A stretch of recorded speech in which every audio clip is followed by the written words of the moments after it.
Hi hello welcome to நான் உங்கள் அனிகா. இன்றைக்கி கடம்பூர் மாளிகை. ஸோ இது தான் நாம் இப்போ பார்க்க போகிறோம். ஆனால் நடுவில் ஒரு விஷயம் என்ன டிஸ்டர்ப் பண்ணிக்கிட்டே இருக்கிறது. என்ன அப்படின்னா, அந்த சீட்டுக்குள்ளே அப்படி என்ன தான் எழுதி வச்சுருக்காங்க அப்படின்னு சொல்லிட்டு அந்த சீட்டு பேஜ் வரைக்குமே அந்த சீட்டுக்குள்ளே என்ன இருக்குது அப்படின்னு நம்ம தெரிஞ்சுக்கிற வரைக்கும் நமக்கு அதே ஆர்வமாகவே இருக்குது. ஸோ நட்பே அண்டு ஷர்மி 2 பேரும், ஸோ நம்ம 3 பேரும் சேர்ந்தே கதைக்குள்ளே போவோம் வாங்க. சீட்டுக்குள்ளே என்ன விஷயம் இருக்குன்னு பார்த்துடலாம். கடம்பூர் மாளிகை. இத்தனை நேரம் இளைப்பாற்றியிருந்த வல்லவரனுடைய குதிரை இப்போது நல்ல சுறுசுறுப்பாய் பெற்றிருந்தது. ஒரு நாளிகை நேரத்தில் கடம்பூர் சம்புவரரை மாளிகை வாசலை அடைந்துவிட்டது. அந்த காலத்து சோழ நாட்டு பெருங்குடி தலைவர்களில் செங்கன்னர் சம்புவரையர் ஒருவர். அவருடைய மாளிகை வாசல் ஒரு பெரிய நகரத்தின் கோட்டை வாசலை போல் இருந்தது. வாசலுக்கு இருபுறத்திலும் நெடுஞ்சுவர்கள் கோட்டை சுவர்களைப் போலவே வளைந்து சென்றன. அப்படி இருக்குமா என்ன? மாளிகை அப்படி இருக்குமா தெரியவில்லை. கோட்டையில் வாசலில் யானைகளும் குதிரைகளும் ரிஷபங்களும் அந்த மிருகங்களை எல்லாம் பிடித்து காட்டுவோரும், தீனி வைப்போரும், தண்ணீர் காட்டுபவரும், ஆங்காங்கு தீவர்த்தி தூக்கி பிடித்து வெளிச்சம் போடுவோரும், ஆங்காங்கு தீவர்த்திகளுக்கு எண்ணெய் விடுவோருமாக ஒரே கோலாகலமாய் இருந்தது. இதையெல்லாம் பார்த்த வல்லவராயன் உள்ளத்தில் சிறிது தயக்கமும் துணுக்கமும் ஏற்பட்டன. ஏதோ இங்கே பெரிய விசேஷம் ஒன்று நடப்பெறுகிறதே, இந்த சமயத்தில் நாம் சேர்ந்தோமே என்று எண்ணினான். நடக்கும் விசேஷம் என்னவென்பதை பார்த்து தெரிந்து கொள்ளும் ஆவலும் ஒரு பக்கம் பொங்கி கொண்டிருந்தது. ஸோ அவருக்கு அந்த ஆவல், நமக்கு அந்த சீட்டு தாங்க ஆவல். இன்னும் சீட்டு கிடைக்கல. கோட்டை வாசக்கதவு திறந்தணிந்திருந்தது. ஆனால் திறந்திருந்த வாசலில் மேல் படித்த வீரர்கள் சிலர் நின்று கொண்டிருந்தார்கள். அவர்களை பார்த்ததால் யமகிரகங்களைப் போல இருந்தது. என்னாச்சு தெரியல. தயங்கி நின்றாள். தன்னை அவர்கள் நிறுத்திவிடுவார்கள் என்றும் தைரியமாக குதிரை விட்டு கொண்டு உள்ளே போவதுதான் உசிதம் என்று அந்த வீர வாலிபன் எண்ணினான். அது சரி, அந்த எண்ணத்தை உடனே காரியத்திலும் நிறைவேற்றினான். ஆனால் என்ன ஏமாற்றம்! குதிரை கோட்டை வாசலை அணுகியது. வேல் பிடித்தது. வீரர்கள் இருவரும் தங்கள் வேல்களை குறுக்கே நிறுத்தி வழிமறித்தார்கள். எதற்காக தெரியவில்லையே. சரி பார்ப்போம். இன்னும் 4 பேர் குதிரையின் தலையேற்றி பிடித்து கொண்டார்கள். அவர்களில் ஒருவர் வந்தியத்தேவனை உற்று பார்த்தான். இன்னொருவன் தீவர்த்தி கொண்டு உயர்த்தி தூக்கி முகத்துக்கு நேராக பிடித்தான். அதையாமல நீ முகத்துக்கு நேராக பிடித்த? ஸோ வல்லவராயன் முகத்தில் கோபம் கொதிச்சுச்சா? இதுதான் உங்கள் ஊர் வழக்கமா? வந்த விருந்தாளிகளை வாசலிலே தடுத்து நிறுத்துவது என்றான். நீ யார் தம்பி, இவ்வளோ துடுக்காக பேசுகிறாய்? எந்த ஊர் என்றான் வாசகாவலன். என் ஊரும் பேருமா கேட்கிறாய்? வானம்பாடி நாட்டு திருவல்லம் என் ஊர். என்னுடைய குலத்து முன்னோர்களின் பெயர்களை ஒரு காலத்தில் உங்கள் நாட்டு வீரர்கள் தங்கள் மார்பில் எழுதி கொண்டு பெருமையை அடைந்தார்கள் என்று பெயர் வல்லவராயர். வந்தியத்தேவன் தெரிந்ததா? என்னம்மா அவனுக்கு தெரியாதக்கோ? தெரிந்திருக்கும். ஸோ என்றான். இவ்வளவையும் சொல்வதற்கு ஒரு கட்டிக்காரனையும் கூட அழைத்து வருவது தானே. கட்டிக்காரன் அப்படின்னா வலிமை நிறைந்தவராய் இருப்பாராட்டிருக்குது.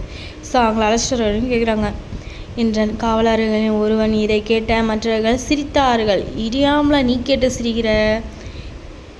நீ யாரிடம் இருந்தாலும் இனி உள்ளே போக முடியாது. இன்றைக்கு வர வேண்டிய விருந்தாளிகள் எல்லாம் வந்தாகிவிட்டது. இனிமேல் யாரையும் விட வேண்டாம் என்று எஜமானிடம் கட்டளை என்றான் காவல் தலைவன். ஏதோ வாக்குவாதம் நடக்கிறது பார்த்து கோட்டைக்குள்ளேயே சற்று தூரத்தில் நின்ற சில வீரர்கள் அருகில் வந்தார். அவர்களில் ஒருவர், அடே, நாம் அங்கே திருவிழா கூட்டத்தில் விரட்டியதாமே, அந்த குருதையை போலே இருக்கிறதடா அப்படி என்றான். இன்னொருவன், கழுதை என்று சொல்லடா என்றான்.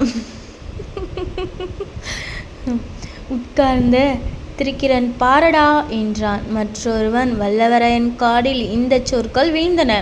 உடனே என்ன செய்ய வேண்டும் என்பதை முடிவு செய்து கொண்டான். குதிரையை விடுங்கள், திரும்பி போகிறேன் என்றான். தடுத்து வீரர்கள் குதிரையில் முகிற்றீற்றை விற்றார்கள். குதிரையில் அடிவயிற்றில் வந்தியத்தேவன் தன் இரு கால்களாலும் ஒரு அழுத்து அழுத்தினான். அதே நேரத்தில் உடைவாளை உரையிலிருந்து உருவி எடுத்தான். மின்னல் ஒளியுடன் கண்ணை பற்றி அந்த வாள் சுழன்ற வேகத்தினால் அவனுடைய கையில் திருமாலியின் சக்கரயுதத்தை வைத்து கொண்டு சுற்றுவது போல் தோன்றியது. குதிரை முன்னோக்கி கோட்டைக்குள்ளேயே பாய்ந்து சென்றது. வழியில் வீரர்கள் திடீரென்று கீழே விழுந்தார்கள். நீங்கள் ஏம்பல விழறீங்க? வாங்க உள்ளார போய் பார்ப்போம். வேல்கள் சடசடவென்று அடித்து கொண்டு விழுந்தன. ஓ, வேலு! வம்பு பேசிய பழுவூர் வீரர்களின் பேரில் குதிரை பாய்ந்தது. இந்த மின்னல் தாக்குதலை சிதறும் எதிர்பாராத வீரர்கள் நாட்புறமும் சிதறி சென்றார்கள். இதற்கு வேறு பல காரியங்கள் நிகழ்ந்துவிட்டன. கோட்டை கதவுகளால் தடால் தடால் என்று சத்தப்பட்டன. வாள்களும் உயர்ந்து கிளாங் கிளாங் என்று ஒலித்தன. திடீரென்று அபாயம் அறிவிக்கும் முரசு டெடம் டெடம் என்று முழங்கிற்று. வந்தியத்தேவன் குதிரையை சுற்றி வீரர்கள் வந்து சூழ்ந்து கொண்டார்கள். 20, 30, 50 பேருக்கும் மேலேயே இருக்கும். குதிரையின் மேலிருந்த வந்தியத்தேவன் பாய்ந்து தரையில் குதித்தான். கையில் இருந்த வாளை சுழற்றி கொண்டே, கந்தமாறா கந்தமாறா, உன் ஆட்கள் என்னை கொள்கிறார்கள் என்று கத்தினான். இதை கேட்டதும் அவனை சூழ்ந்திருக்க வீரர்கள் திடுக்கிட்டு சிறிது தயங்கி விலகி சென்றார்கள். அச்சமயம் மாளிகையின் மேல் மாட முகத்திலிருந்து, அங்கே என்ன கூச்சல், நிறுத்துங்கள் என்ற ஒரு இடி முழக்கம் குரல் கேட்டது. அந்த குரல் கேட்க இடத்தில் 7-8 பேர் நின்று கீழே நடப்பதை பார்த்து கொண்டிருந்தார்கள். பார்த்துட்ருக்காங்க பார்த்தீங்களா? சரி, என்னதான் நடக்கும், நாம் அப்படியே ஜாலியாக உட்காந்து கேட்போம் வாங்க.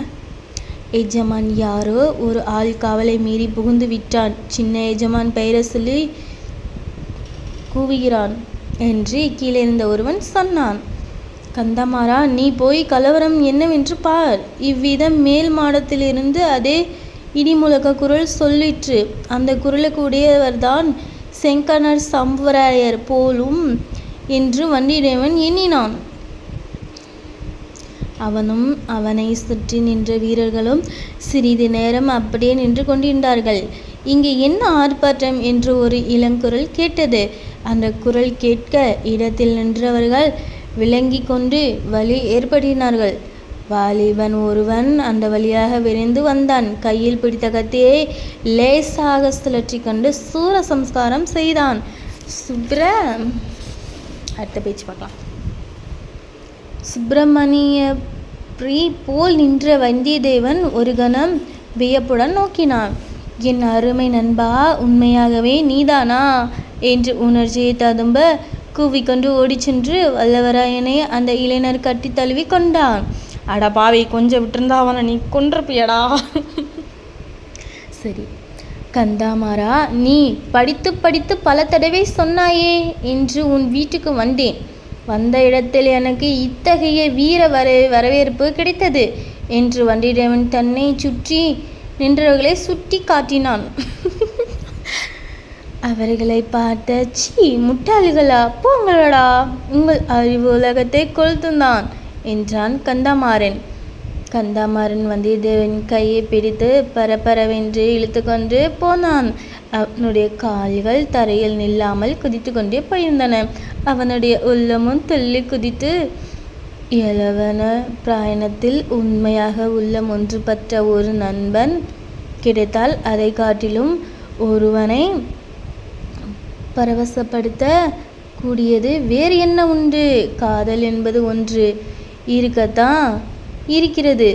ஆனால் காதலில் இன்பமும் குதூகலமும் எத்தனை உண்டோ அதைவிட அதிகமான துன்பமும் வேதனையும் உண்டு. இளவனத்துக்கு ஸ்நேக குதூகலத்திலேயே துன்பத்தின் நிழல் கூட விழுவதில்லை.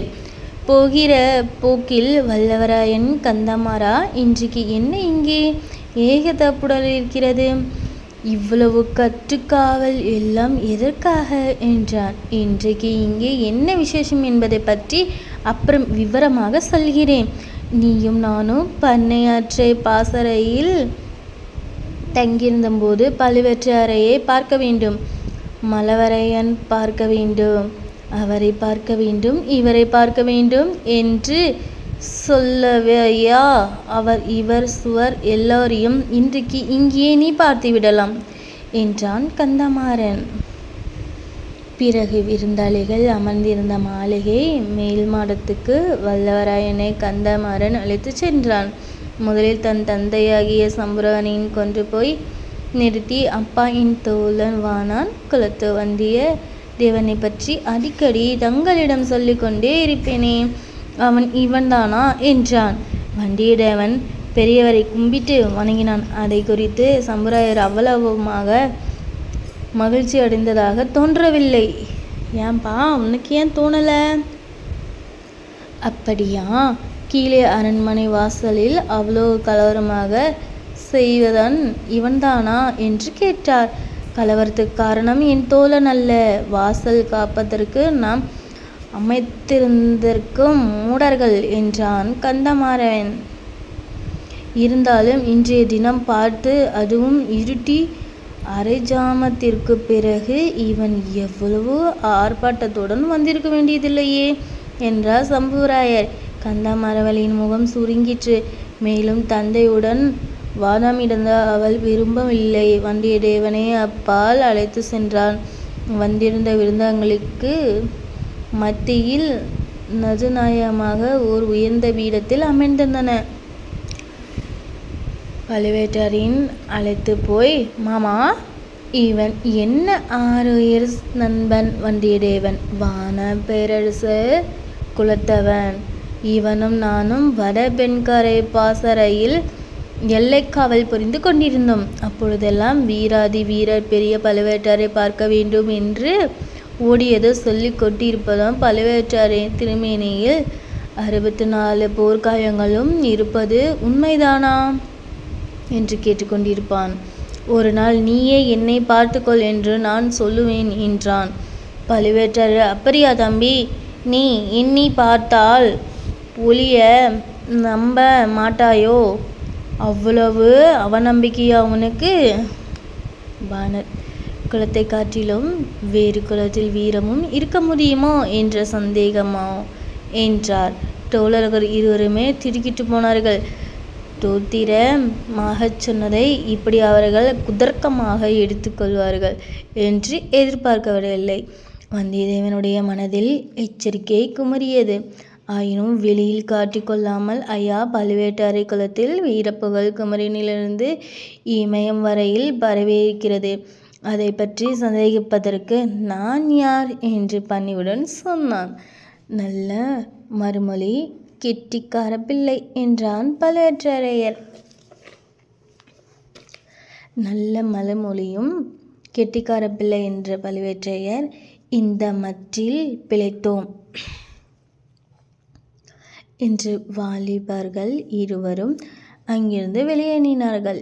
அப்போது சம்புவராயர் தமது மகளை அழைத்து, காதோடு உன் தோழனுக்கு சீக்கிரம் உணவளித்து எங்கேயாவது ஒரு தனி இடத்தில் படுக்கச் சொல்லு, நீண்ட பிரயாணம் செய்து களைத்து போயிருக்கிறார் என்றார். பிறகு கந்தமாறன் வந்தியத்தேவனை அந்த புறத்துக்கு அழைத்து சென்றான். அங்கே பெண்கள் பலர் இருந்தார்கள். மாரவேளையின் அன்னைக்கு வந்தியத்தேவன் நமஸ்காரம் செய்தான். அவளுக்கு பின்னால் கூச்சத்துடன் மறைந்திருக்க பெண் தான் கந்தமாறனின் சகோதரியாக இருக்க வேண்டும் என்று ஊகித்து கொண்டான். அந்த பெண்களின் கூட்டத்திலேயே பழுவேட்டரையுடன் பல்லக்கில் வந்து மாது யாராக இருக்கலாம் என்பதை அறிய வந்தியத்தேவனுடைய கண்கள் தேடி அலைந்தன. ஸோ நம்மளோட அந்த பெண்களின் கூட்டத்திலே பழுவேற்ற பல்லக்கில் வந்து மாது யாராக இருக்கலாம் என்பதை அறிய வந்த வந்தியத்தேவனுடைய கண்கள் தேடி அலைந்தன. ஸோ இந்த இடத்துல வந்து எனக்கு ஒரு சாங்கு தாங்க தோணுது. ஸோ அந்த சாங்கையும் பாடிடுறேன். உன்னை நான் உன்னை நான் உன்னை நான் கண்டவுடன் கண்டவுடன் கண்டவுடன் நெஞ்சுக்குள்ளே நெஞ்சுக்குள்ளே நெஞ்சுக்குள்ளே அப்படிங்கிற மாதிரி அங்கே ஒரு மைண்ட் வைஸ் போயிட்டுருக்காரு இருக்குது. ஸோ நெக்ஸ்ட் என்னது ஆகுதுங்கிறத நம்ம அடுத்தது பார்க்கலாம் வாங்க.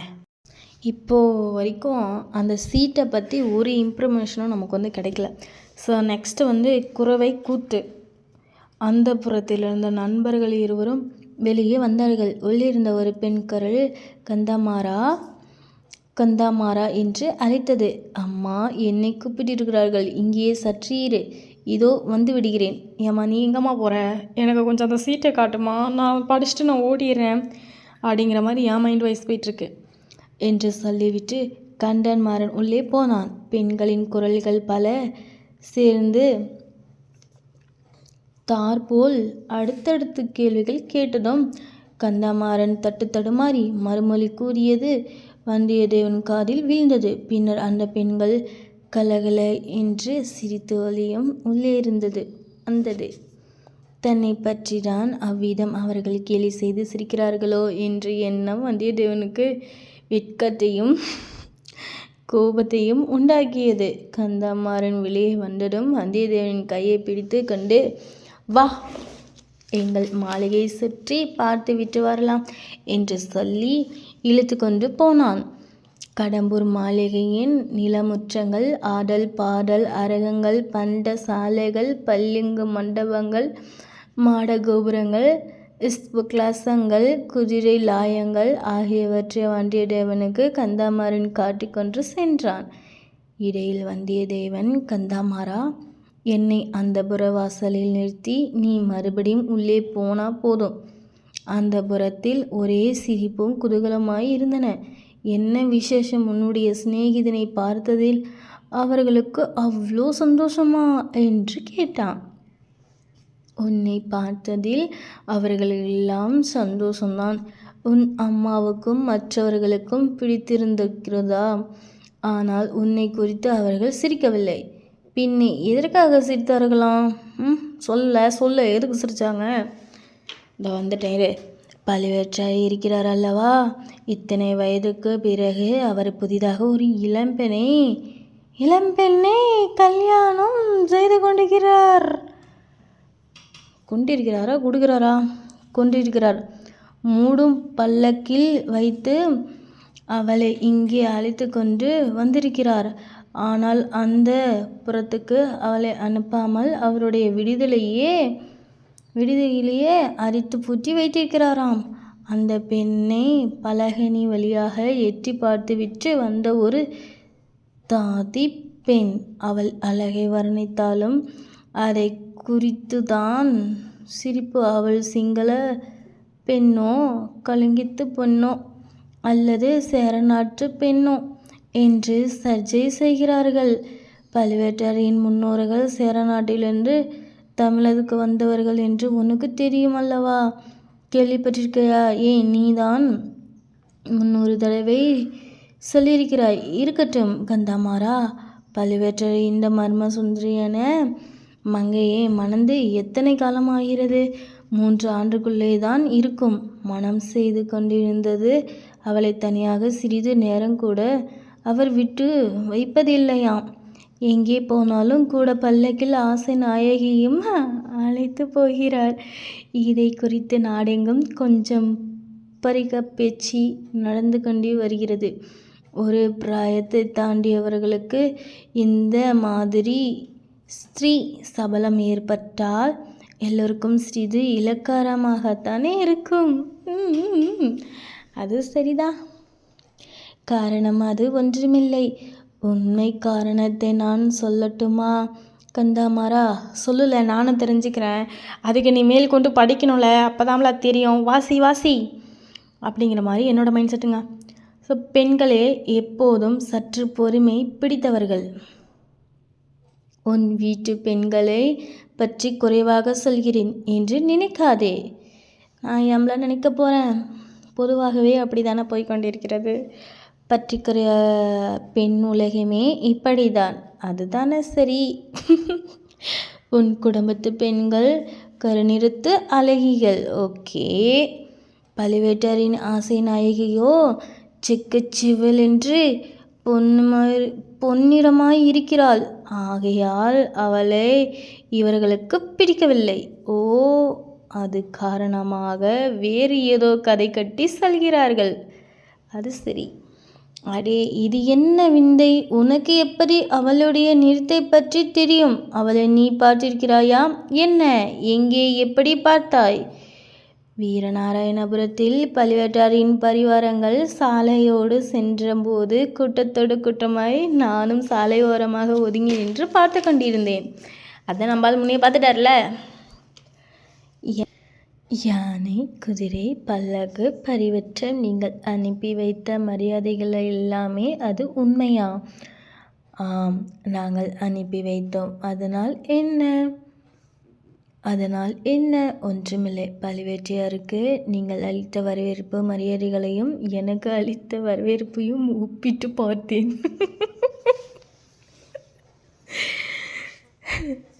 கந்தமாறன் லேசா எனக்கே சிரிப்பு வருது.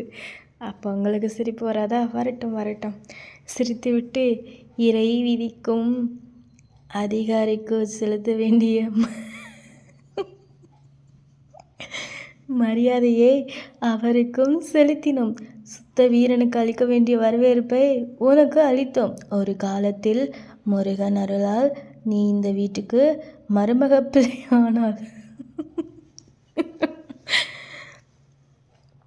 தக்கவாறு மாப்பிள்ளை மரியாதை செய்து வரவேற்போம் என்றான். பிறகு வேறு என்னமோ சொல்ல வந்தாய், அதற்குள்ள பேச்சு மாறிவிட்டது. ஆம், பழுவேட்டருடைய ஆசை நாயகி நல்ல சிவப்பு நிறம் என்று சொன்னாயே, அது எப்படி உனக்கு தெரிந்தது என்றான். கடம்பூர் மாளிகையில் கரிய பெரிய மத்தகத்தின் மீது பழுவேட்டரை எருமைக்கடா மீது யமதருமன் வருவது போ வந்து கொண்டிருந்தார். என்னுடைய ஞாபகமெல்லாம் அவர் மேலேதான் இருந்தது. ஒரு காலத்தில் அவரை போல் நானும் ஆக வேண்டும் என்று மனோராஜ்யம் செய்து கொண்டிருக்கையில் அத்தாற்போல் ஒரு மூடு பல்லக்கு வந்து மூடு பல்லக்கில் யார் வரக்கூடும் என்று நான் யோசித்து கொண்டிருந்த போதே பல்லக்கில் திரையை உள்ளிருந்து ஒரு கை சிறிது விலகியது. விலகிய திரை வழியாக ஒரு முகம் தெரிந்தது. கையும் முகமும் நல்ல பொன்னிறமாக இருந்தது. இது என்னடா கொடுமையாக இருக்குது. அவ்வளவுதான் நான் பார்த்ததெல்லாம். சொல்லிட்டாரா? அடுத்தது, நீ இப்போது சொன்னதிலிருந்து அந்த பெண்தான் பழுவேட்டரின் ஆசை நாயகி என்று ஊகிக்கிறேன். யோசிச்சாயா? யோசி, அதான் உண்மை. அச்சமயம் எங்கேயோ சமீபத்திலிருந்து வாத்தியங்களில் முழக்கம் கேட்ட தொடங்கியது. சல்லிக்கரண்டி, பறை, புல்லாங்குழல், உடுக்கு ஆகியவை சேர்ந்து சப்தின. இது என்ன முழக்கம் என்று வந்தியத்தேவன் கேட்டான். குறவை கூத்து நடக்கப் போகிறது. அதற்கு ஆரம்ப முழக்கம் இது. நீ குறவை கூத்து பார்க்க விரும்புகிறாயா? அல்லது சீக்கிரம் உணவு அருந்திவிட்டு நிம்மதியாக படுத்து தூங்குகிறாயா? ஸோ நான் அங்கே இருந்தேன்னு வச்சுக்கோவேன், நல்லா சாப்பிட்டுட்டு ஃப்ளாட். ஸோ நீங்கள் என்ன பண்ணுவீங்க அந்த இடத்துல இருந்தால்? ஸோ கமெண்ட் பண்ணுங்கள். இப்போ நம்ம அடுத்த பேச்சுக்குள்ள போகலாம். ஆழ்வார்க்கடியான் குறவை கூத்தை பற்றி குறிப்பிட்டு அச்சமயம் வந்தியத்தேவனுக்கு நினைவு வந்தது. குறவை கூத்து நான் பார்த்ததே இல்லையே, கட்டாயம் பார்க்க வேண்டும் என்றான். அந்த நண்பர்கள் இன்னும் சில அடி தூரம் சென்று ஒரு திருப்பதியில் திரும்பியதும் குறவை கூத்து மேடை அவர்களுடைய கண்களுக்கு புலானாயிற்று. மேடைக்கு முன்னால் சபை கூடம் தொடங்கிவிட்டது. சுற்றிலும் அரண்மனை சுவரும் கோட்டை கொத்தளங்களும் மத்தியிலும் சூழ்ந்த இடத்தில் வெண்மணல் விரித்த விசாலமான முற்றத்தில் குறவை கூத்து மேடை அமைக்கப்பட்டிருந்தன. மேடையில் கூலியை போலும் மயிலேடி போலும் அன்னத்தையும் போலும் சித்திரங்கள் போலும் அலங்கரித்து மயிலை போலவும் இருந்தார்கள். செந்நெல்லை வறுத்த வெள்ளிய பொறிகள், மஞ்சள் கலந்த தினை அரிசிகள், பலநிற மலர்கள், குன்றிமணிகள் முதலியவற்றினாலும் அந்த மேடை அலங்கரிக்கப்பட்டிருந்தார்கள். குத்து விளக்குடன் தீபாவளிகளும் சேர்ந்து எரிந்து இருளை விற்ற முயன்ற, ஆனால் நறுமண ஆகில் புகையிடும் தீவர்த்தி புகையில் சேர்ந்தது. மூது பனியைப் போல் பரவி தீபங்களில் ஒளியை மங்கச் செய்தன. மேடைக்கு எதிரிலும் பக்கங்களிலும் வாத்தியக்காரர்கள் உட்கார்ந்து அவர்களுடைய வாத்தியங்களை ஆவேசமாக முழக்கினார்கள். மலர் மௌனம், அதில் மனம், வாத்திய முழக்கம் எல்லாமே சேர்ந்து வந்தியத்தேவனுடைய தலை சுற்றியும்படி செய்தன. சுத்ததே பூமி, சுத்த கொஞ்ச நேரம். முக்கிய விருந்தாளிகள் அனைவரும் வந்து சேர்ந்ததும் குருவை கூத்து ஆடும் பெண்கள் 9 பேர் மேடைக்கு வந்தார்கள். ஆட்டத்திற்குள் தங்குவாறு உடம்பை இறுக்கி ஆடை அணிந்து உடம்போடு உடம்பொற்றி ஆவரங்களை பூண்டு கால்களில் சிலம்பு அணிந்து கன்னி, கடம்பம், காந்தல், குறிஞ்சி, செவ்வலரி ஆகிய முருகனுக்கு உகந்த மலர்களை அவர்கள் சூடியிருந்தார்கள். மேற்கூறிய மலர்களினால் கதம்பமாக தொடுத்த ஒரு நீண்ட மலர் மாலையினால் ஒருவரை ஒருவர் பிழைத்து கொண்டுவாறு அவர்கள் மேடையில் வந்து நின்றார்கள். சிலர் கைகளில் சந்தன மரத்தினால் செய்து வர்ணம் கொடுத்த அழகிய பச்சை கிளைகள் லாபமாகவே ஏந்தி கொண்டிருந்தார்கள். சபையோருக்கும் வணக்கம் செய்துவிட்டு பாடவும் ஆடவும் தொடங்கினார்கள். முருகனுடைய புகழை கூறும் பாடல்களை பாடினார்கள். முருகனுடைய வீரச் செயல்களை பாடினார்கள். சூரபத்மன், கஜமோன் முதலிய அசுர கரணங்களை கொன்று கடல் நீரை வெற்றி செய்த வெற்றிவேலின் திருநயத்தை பாடினார்கள். தேவலோகத்தை கன்னியர் பலர் முருகனை மணந்து கொள்ள தவங்கிடந்து வருகையில் அந்த சிவகுமாரன் மண்ணலகத்தில் தமிழகத்துக்கு வந்து காட்டிலும் திணைப்புறம் காத்தும் நின்ற மலைக்குறவன் மகளை மணந்து கொண்ட கருணை திறத்தை கொண்டிருந்தார்கள். இத்தகைய பாடலும் ஆடலும் பறை ஒலியும் குழல் ஒலியுமாக சேர்ந்து பார்த்திருந்தன. அவர்களையெல்லாம் வெறி கொள்ளச் செய்தன். பசியும் பிணியும் பகையும் அழிக, மலையில் வளமும் தனமும் பெருக என்ற வாழ்த்துக்களுடன் குருவை கூத்து முடிந்தது. பெண்கள் மேடையிலிருந்து இறங்கிச் சென்றார்கள். பின்னர் தேவராளன் தேரோட்டி இன்னொன்று ஆடவும் பெண் வேலநாட்டம் ஆடுவதற்காக மேடை மீது வந்து நின்றார். அவர்கள் இரத்த நிறமுள்ள ஆடைகளை உடுத்தி இருந்தார். செக்கச் சிவந்த செவலரி பூமலர்களை சூடிக்கொண்டிருந்தார். நெற்றியில் செந்நிற குங்குமத்தை அப்பிக் கொண்டிருந்தார். அவர்களுடைய வாய்களும் வெற்றிலும் பாக்கும் மென்றதினால் சிவந்து இரத்த நிறமாக காணப்பட்டன. கண்கள் கோவைப்பழம் போலவே சிவந்திருந்தன. முதலில் சாந்தமாகவே ஆட்டம் ஆரம்பித்தது. தனித்தனியாகவும் கைகளை கோர்த்து கொண்டும் ஆடினார்கள். நேரம் ஆக ஆகன்னு சொல்லி மார்னிங்காக ஃபுல் கட்டுவோம். நல்ல எனக்கு இப்போ உறக்கம் வந்து விட்டது. ஸோ நான் போய் உறங்கி வருகிறேன். நீங்களும் சாப்பிட்டு நன்றாக உறங்குங்கள். ஸோ நெக்ஸ்ட்டு கம்மிங் சூன் பார்ப்போம். பட் லாஸ்ட் வரைக்குமே இன்னும் அந்த ஷீட் இன்னும் நம்ம தேடி கண்டுபிடிக்கல. ஸோ எல்லாருமே வந்து ஆர்வலாக தேடி அந்த சீட்டை வாசித்து நம்ம தூக்குறோம். அப்படி என்ன தான் அந்த சீட்டில் எழுதி கொடுத்தாங்கன்னு நமக்கு தெரியணும். ஸோ தேங்க்ஸ் ஃபார் வாட்சிங் அண்ட் சப்ஸ்கிரைப். பாய்.